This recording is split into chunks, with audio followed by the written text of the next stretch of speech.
मजबूरी। बेटू को खिलावे जो एक घड़ी, उसे पहनाऊं मैं सोने की घड़ी। बेटू को खिलावे जो एक पहर, उसे दिलाऊं मैं सोने की मोहर। बूढ़ी अम्मा जोर जोर से लोरी गा रही थी और लाल मिट्टी से कमरा लीप रही थी। उनके घोंसले जैसे बालों में से एक मोटी सी लट निकलकर उनके चेहरे पर लटक आई और उनके हिलते हुए सिर के साथ हिल हिल कर मानो लोरी पर ताल ठोक रही थी। बर्तन मलने के लिए आई नर्मदा ने जब ये देखा तो हैरत में आ गई। बोली, अम्मा यह क्या हो रहा है? कल तो गठिया से जुड़ी पड़ी थी, दर्द के मारे तन बदन की सुध नहीं थी, और आज ऐसी सर्दी में आंगन लिपने बैठ गई। एक क्षण को अम्मा का हाथ रुका, फिर पुलकित स्वर में बोली, अरे नर्मदा, मेरा बेटू आ रहा है कल। और फिर गाने के लहजे में बोली, बेटू मेरा आवेगा। ओहो, तो रामेश्वर लल्ला आ रहे हैं कल। मैं नहीं कह रही थी कि छुट्टी मिली नहीं कि वह दौड़ा आएगा। अम्मा के मारे तो उसके प्राण सूखते हैं। इतना बड़ा हो गया, फिर भी यहाँ आएगा तो रात में एक बार मेरी गोद में ज़रूर सोएगा। पर इस बार मैं कह दूंगी, चल मैं तुझे गोद में नहीं लूंगी, अब तो गोदी में सोएगा कि बेटू। और वे हंस पड़ी, जैसे कोई भारी मजाक कर दिया। फिर एकाएक काम का ख्याल आ जाने से बोली, ले री, मैंने खड़िया भिगो रखी है, जरा बाहर के आंगन में मांड दे। बस ऐसा मांडना कि सब देखते ही रह जाएं। क्या करूं, आजकल हाथ कांपने लगा है, नहीं तो मैं ही मांड लेती। नर्मदा की खड़िया के काम में लगाकर वे फिर गाने लगी, आओ रे चिड़िया चून करो, बेटी ऊपर आई नून करो, नून करो नून करो। ले मैं तो भूल ही गई क्या क्या है इसके आगे। रामेश्वर छोटा था तो ढेरों याद थी, इसके बाद तो छोटा बच्चा ही नहीं रहा घर में, सब भूल गई। मेरा रामेश्वर तो बिना लोरी सुने कभी सोता ही नहीं था। बेटू भी जरूर उसी पर पड़ा होगा, अब तो दौड़ता फिरता होगा आंगन में, और उसकी धुंधली आंखों के आगे जैसे दौड़ते फिरते बेटू के चित्र बनने बिगड़ने लगे।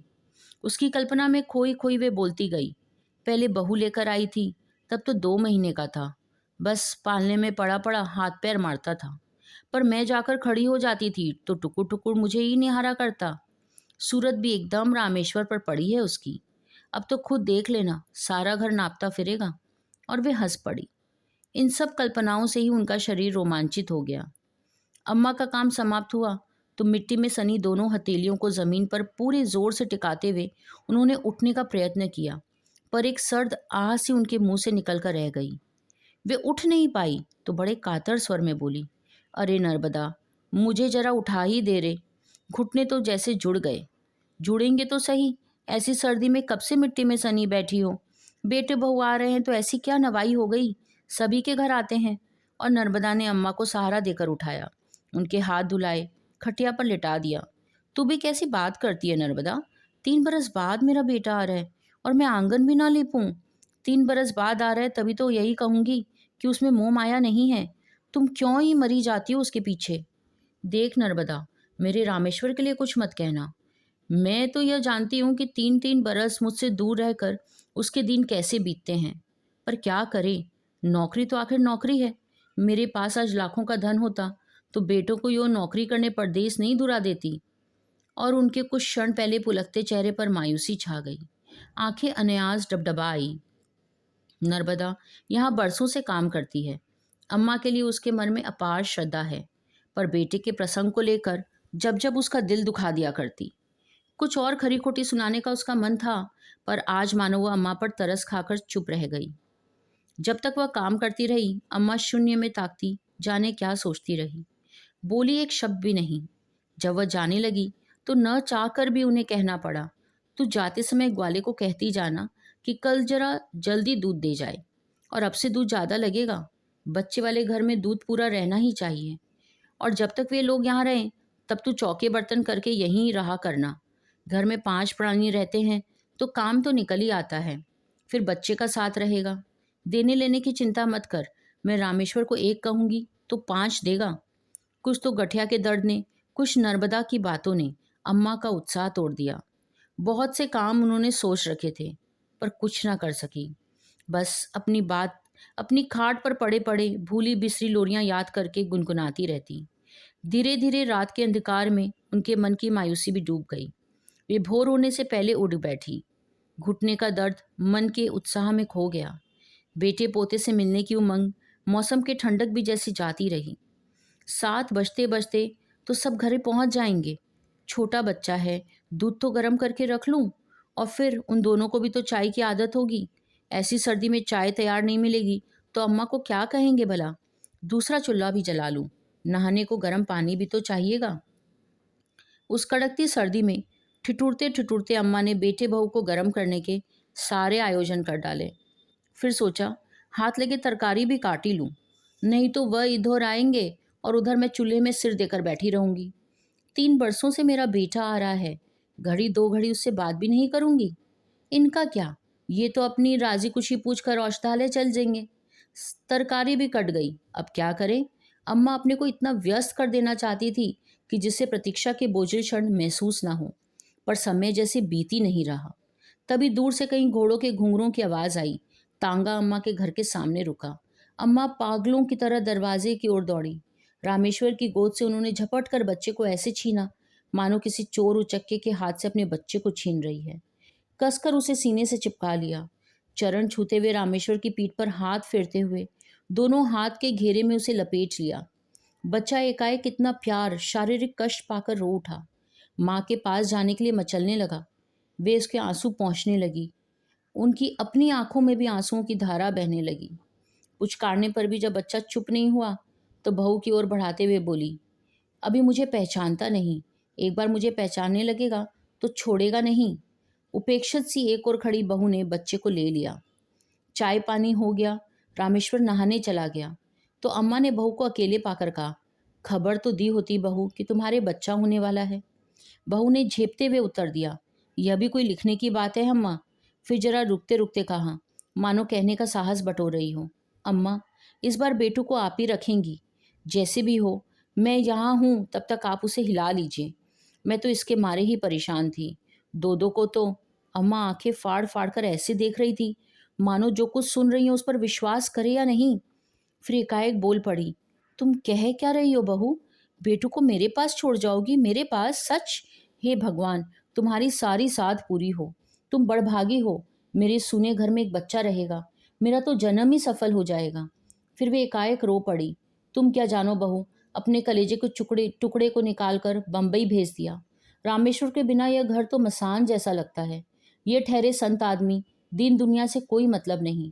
मैं अकेली ये पहाड़ जैसे दिन कैसे काटती हूँ सो मैं ही जानती हूँ। भगवान तुम्हें दूसरा भी बेटा ही दे, तुम उसे पाल लेना। मैं समझूंगी तुमने मेरा रामेश्वर लाकर मुझे दे दिया। पर देखो, अपनी बात से मुड़ना नहीं। तभी रामेश्वर ने ठिठुरते हुए रसोई में प्रवेश किया। अम्मा, एक अंगीठी जरा इधर रख दो। बम्बई में रहकर तो सर्दी सहने की आदत ही नहीं रही। यहाँ तो नहाते ही जैसे जम गया। अम्मा ने अंगीठी रामेश्वर के पास सरका दी। तभी रामेश्वर का ध्यान अम्मा के कपड़ों की ओर गया। यह क्या अम्मा, तुम कुछ भी गर्म कपड़े नहीं पहने हो? सर्दी खा गई तो बीमार पड़ जाओगी। फिर तुम्हें गठिया की भी तो तकलीफ है। ऐसा कैसे चलेगा? ना हो तो बनवा लो कपड़े, रुपए मैं दे दूंगा। यह सब अनसुना करके अम्मा बोली, देख, आज बहू ने कह दिया है कि बेटू मेरे पास रहेगा। तू कहीं टाल मत जाना। बात पक्की हो गई, आज से बेटू मेरा हुआ। अरे हम भी तो तुम्हारे हैं अम्मा, बोलो नहीं है? परिहास के स्वर में रामेश्वर बोला। हाँ क्यों नहीं हो, मेरे नहीं तो किसके हो, पर बेटू आज से मेरे पास रहेगा, अम्मा ने कहा। तभी वैद्यराज जी कुछ खाली शीशियां लेकर आए। अम्मा बोली, सुनते हो, इस बार बेटू यहीं रहेगा। बेचारी बहू खुद अभी बच्ची है, दो दो को कैसे संभालेगी? और फिर पहले बच्चे पर यूं भी दादी का हक होता है। उनके हाथों की गति बढ़ गई। वे अब उठने बैठने में जरा भी तकलीफ महसूस नहीं कर रही थी। दोपहर के नर्मदा से भी अम्मा ने कहा, बहू के तो फिर बच्चा होने वाला है, बेचारी दो दो को कैसे संभालेगी? सो मुझसे कहने लगी, अम्मा बेटू को तो तुम्हें ही रखना पड़ेगा। उसे कहने में थोड़ा संकोच हो रहा था, मुझे बुढ़ापे में तकलीफ होगी, पर तू ही बता, बच्चे को रखने में कैसी तकलीफ? ऐसे समय में घर के लोग काम ना आएंगे तो कौन आएगा भला? इसके बाद घर में जो कोई भी आया उसे यही खबर सुनाई गई। अम्मा इस बात का इतना प्रचार कर देना चाहती थी कि यदि फिर किसी कारण से बहू का मन फिर जाए तो शर्म के मारे वह अपना इरादा ना बदल पाए। अम्मा का सारा दिन बेटू के खिलाने में, उसकी नोन राई करने में बीतता। जाने कैसी कैसी औरतें घर में आती हैं, तंदुरुस्त सुंदर बच्चे को कड़ी नज़र से ना देख जाए। लेने के देने पड़ जाएंगे। बेटू को लेकर उनके शिथिल और नीरस जीवन में नया उत्साह आ गया। घुटनों के दर्द के मारे कहाँ तो वे अपने शरीर को बोझ ही नहीं ढो पाती, और अब वे बेटू को लादे लादे फिरती हैं। शाम को उसके साथ आंख मिचौली खेलती, बेटू को घोड़ा बनकर बेटू का घोड़ा बनकर आंगन में दौड़ती। बेटू के साथ साथ उनका भी जैसे बचपन लौट आया। देखने वाले अम्मा के पागलपन पर हंसते, पर उनकी उन्हें कोई चिंता नहीं थी। रामेश्वर ने टोका, अम्मा क्यों उसे लादे फिरती हो? यूं ही तुम्हारे घुटने में दर्द रहता है तो बिगड़ पड़ी। कैसी बातें करता है रामेश्वर, उसमें भी कोई वजन है जो उठाना भारी पड़े? फूल जैसा तो हल्का है। खाली खाली दोनों बेला मिलते टोक दिया।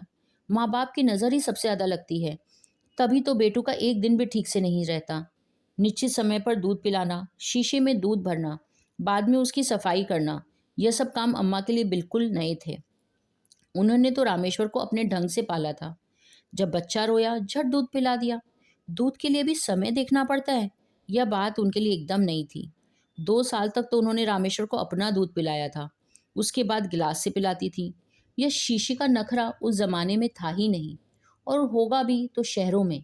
पर रमा से बड़ी लगन और तत्परता से जिद करके औषधालय की दीवार घड़ी, जो पिछले 20 वर्षों से वहीं लगी थी, उतरवार कर घर में लगवाई और घड़ी देखना सीखा। उनके एकाकी जीवन में समय का कोई महत्व ही नहीं था। न पति को दफ्तर जाना पड़ता था, न बच्चों को स्कूल, जो समय का कोई काम करना पड़े। पर अब एकाएक ही उन्हें घड़ी की आवश्यकता महसूस होने लगी।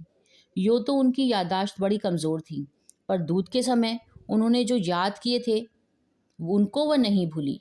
शुरू शुरू में उन्हें यह सब बड़ा अटपटा सा लगा, पर फिर वे सारे काम बड़ी सतर्कता से करती। शीशी में दूध भरते समय उनका बूढ़ा हाथ अक्सर कांप जाया करता और दूध बाहर गिर जाता था। उस समय वे एक असफल विद्यार्थी की तरह सफाई पेश करती। बहुत जल्दी सीख लूंगी बहू, जरा सा हाथ कांप गया था। फिर शिशु का मुंह भी तो कितना छोटा है। उनके कहने का भाव ऐसा होता मानो वह कह रही थी, इस छोटी सी गलती के कारण कहीं तुम बेटू को मत ले जाना। 20 दिन बाद जब बहू ने अपनी माँ के घर प्रयाण किया, तो बेटू ने ना जिद की, ना वह रोया। माँ के कड़े नियंत्रण के बाद दादी के असीम दुलार में रहना, जहाँ ना कोई बंधन ना अंकुश, बेटू को बड़ा अच्छा लगा। बहू चली गई, अम्मा ने निश्चिंता की एक सांस ली। महीना बीतते बीतते खबर आई कि बहू के दूसरा भी लड़का हुआ। अम्मा की छाती पर जैसे एक भारी बोझ हट गया। संशय का एक कांटा जो रमा के जाने के बाद भी उनके मन में चुभा रहता, वह भी निकल गया। बेटू अब मेरा है, पूरी तरह मेरा। यह भावना उसी दिन पूरी तरह उनके मन में जम गई। जाने से पहले रामेश्वर ने अम्मा और पिताजी के लिए ढेर सारे कपड़े बनवाए। अम्मा सारे मोहल्ले में औरतों को दिखाती फिरती, जो कोई आता उसी से कहती, अम्मा के पीछे तो बस रामेश्वर पागल है, ना आगे की सोचता है न पीछे की। उसका बस चले तो मुझ पर सारा घर लुटा दे। लाख मना करती रही, पागल ने एक बात नहीं मानी। अब बुढ़ापे में छपी साड़ियाँ पहनकर कहाँ जाऊंगी? पर वह क्यों सुनने लगा? उनके झुर्रियों भरे चेहरे पर चमक आ जाती और वे आंखें मूंद कर अपने बेटे के चिरायु होने की कामना करती। जब रामेश्वर के जाने का समय आया तो उन्होंने रो रो कर घर भर दिया। हिचकिचाँ लेते हुए बोली, देख रामेश्वर, यह 3-3 बरस तक घर का मुंह ना देखने वाली बात नहीं चलेगी। साल में एक बार तो आया ही कर मेरे लाल। नौकरी की जगह नौकरी है, माँ बाप की जगह माँ बाप। मेरी तबीयत ठीक नहीं रहती, किसी दिन भी आंखें मूंदी जाएगी तो मैं तेरी सूरत को भी तरस जाऊंगी। सो कम से कम अपनी इस बुढ़िया माँ को। और वे आगे कुछ ना कह सकी, फूट फूट कर रोने लगी। आंसू भरी हाकों से वे रामेश्वर के तांगे को तब तक देखती रही जब तक आंखों से ओझल नहीं हो गया। उसके बाद उन्होंने कसकर बेटू को अपनी छाती से चिपका लिया। दूसरे साल रामेश्वर नहीं आया, केवल रमा आई, शायद बेटू को देखने। पर बेटू को जो देखा तो उसका माथा ठनक गया। जिस बेटू को वह छोड़कर गई थी और जिसे वह देख रही थी, दोनों में कोई सामंजस्य नहीं था। बात बात में उसकी जिद देखकर रमा का खून खौल जाता। खाना वह दादी अम्मा के हाथ से खाता, सारे दिन चढ़ता रहता। रात में सोता तो दादी माँ के दोनों अंगूठे पकड़ कर सोता। जब तक दादी अम्मा लोरी नहीं सुनाती तब तक उसे नींद नहीं आती।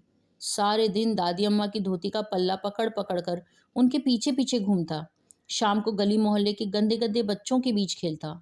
उसे देखकर कौन कहेगा एक पढ़ी लिखी सभ्य लड़की का बच्चा है। घर के सामने जो कोई भी फेरी वाला निकलता, उससे बेटू कुछ ना कुछ जरूर खरीदता।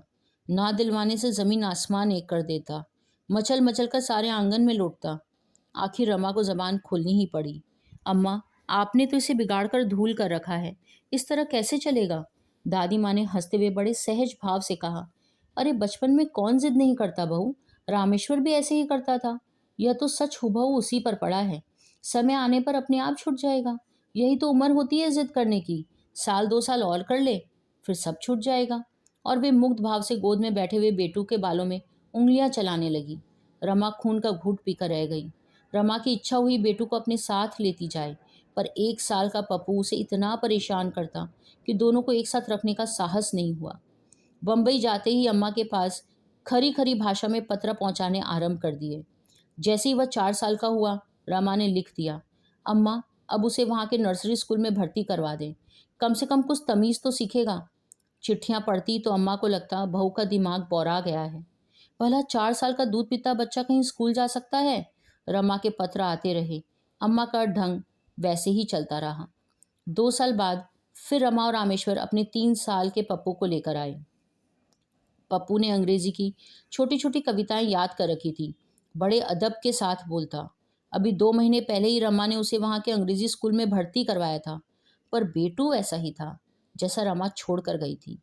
उम्र में ज़रूर बड़ा हो गया, बाकी सब कुछ वैसा। रमा उठते बैठते रामेश्वर से कहती, जैसा भी हो इस बार बेटू को अपने साथ लेकर ही जाना होगा। यही हाल रहा तो इसकी ज़िंदगी चौपट हो जाएगी। यह भी कोई ढंग है भला? अम्मा को बड़ा दुख होगा। फिर बेटू तुम्हारे पास ज़रा भी नहीं आता। वो अम्मा को छोड़कर कैसे रहेगा? ये सारी बातें सोच लो। अम्मा के दुख की बात मैं मानती हूँ, रमा ने अपने आवेश को दबाते हुए कहा, पर जब इन्हें लिखा कि स्कूल में डाल दो तो उनसे नहीं हुआ।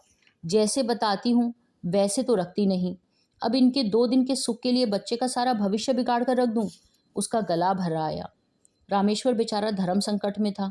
उसे पत्नी की बातों में भी सार नजर आता था और अम्मा की भावनाओं को ठेस भी नहीं पहुंचाना चाहता था। सो बिना कुछ निर्णय दिए सारी बात रमा पर छोड़कर बम्बई चला गया। रमा कभी मिठाई खिलाकर, कभी तांगे में घुमाकर बेटू को अपने से हिलाने की कोशिश करने लगी। बेटू को तांगे में घूमने का बेहद शौक था, जो कम ही पूरा होता था। अम्मा को कभी स्वप्न में भी ख्याल नहीं था कि रमा पप्पू के रहते हुए बेटू को ले जाने का प्रस्ताव रखेगी। जिस दिन उन्होंने सुना, उनके पैरों तले जमीन सरक गई। जब रमा ने बेटू को उनके पास छोड़ने का प्रस्ताव रखा था, तब भी एकाएक उन्हें अपने कानों पर विश्वास नहीं हुआ था। ठीक उसी प्रकार ले जाने की बात पर भी विश्वास नहीं हो रहा था। कांपते स्वर में कहा, कैसी बात करती हो बहू, मेरे बिना वह पल भर भी नहीं रहता। इतना बड़ा हो गया, फिर भी एक कौर मैं ना दूं तो खाता नहीं। सो एकाएक मुझसे दूर कैसे रहेगा? नहीं रहेगा तो थोड़े दिन रो लेगा। आखिर उसकी पढ़ाई का सिलसिला भी तो जमाना है अम्मा। देखो पप्पू स्कूल जाने लगा, यह तुम्हारे पल्ला पकड़े पकड़े ही घूमता है। अरे पढ़ लेगा बहू, पढ़ लेगा। उम्र आएगी तो पढ़ लेगा। यह मत सोचना कि मैं उसे गंवा रहने दूंगी। रामेश्वर भी तो मैंने पाला पोसा है, उसे क्या गंवा रख दिया? फिर यह भी तो मुझे ही प्यारा है। मूल से ब्याज ज़्यादा प्यारा होता है। मैं इसे खूब पढ़ाऊंगी।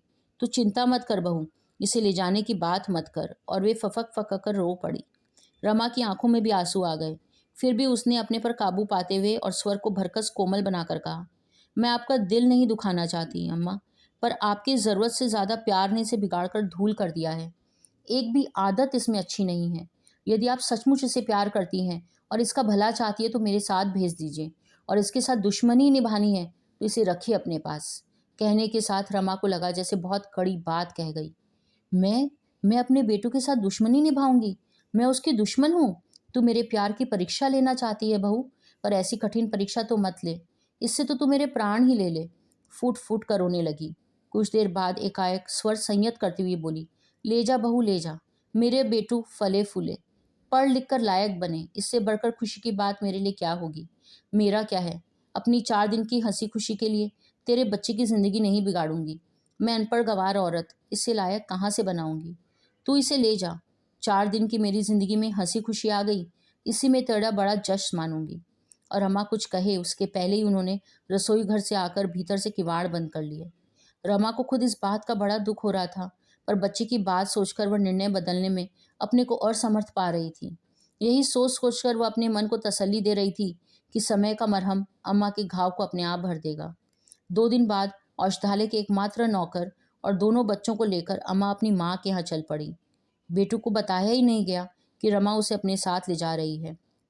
रोज की भांति तांगे में घूमने के लालच से वह चला गया। जाते समय कह गया, दादी माँ, मैं तेरे लिए मिठाई और गोली लेकर आऊंगा। दादी अम्मा ने उसे कलेजे से लगा लिया। एक बार उनकी इच्छा हुई कि बेटू को बता दे कि रमा उसे हमेशा के लिए अलग लेकर जा रही है, पर वे चुप रही। उसके बाद जो कोई भी घर में आया, अपार आश्चर्य से पूछा, अरे बहू बेटू को ले गई? तुम तो कहती थी बेटू तुम्हारे पास रहेगा। अम्मा को लगा जैसे किसी ने उनके कलेजे पर गरम सलाख रख दी।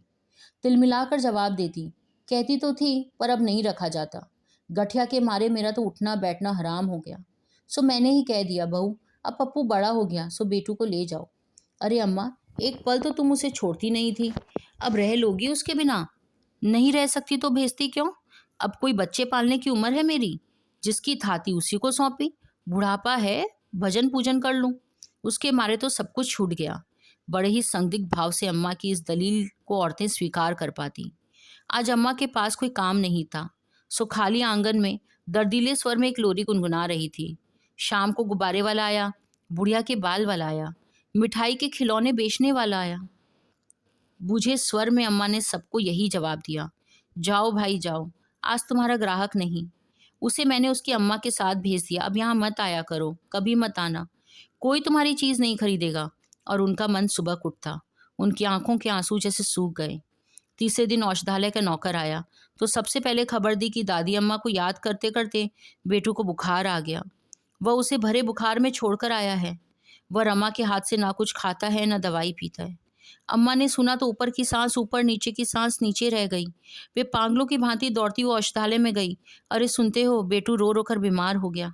मैं तो पहले ही जानती वह मेरे बिना नहीं रहेगा, पर बहू को कौन समझाए। अब तो रात की गाड़ी से मुझे ही जाकर लाना होगा।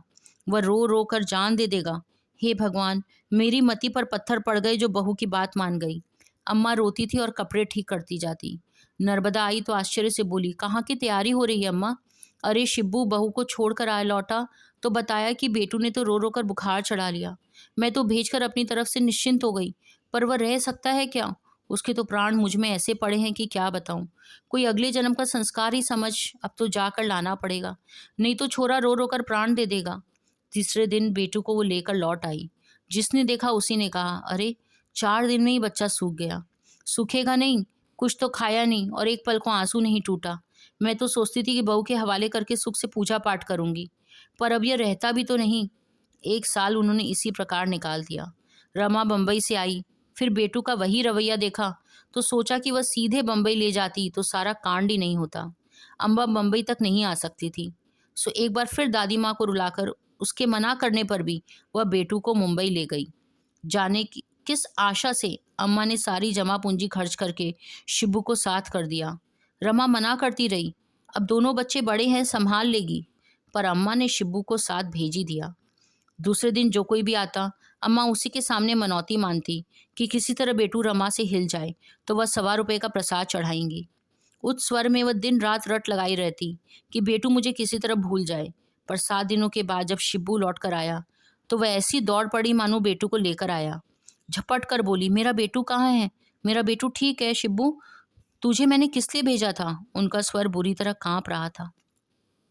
इस बार तो अम्मा बहूजी ने बेटू को हिला लिया। वहाँ बहूजी के मकान में बहुत सारे बच्चे हैं, उन सब से दोस्ती हो गई, खूब खेलता है। ट्राम, बस, बगीचे, झूले, इन सब में उसका मन लग गया। शिबू ने बताया तो अम्मा शून्य पथराई आंखों से ऐसे देख रही थी मानो कुछ समझ ही नहीं रही हो। शिबू कहे जा रहा था, चलो तुम्हारी चिंता दूर हुई।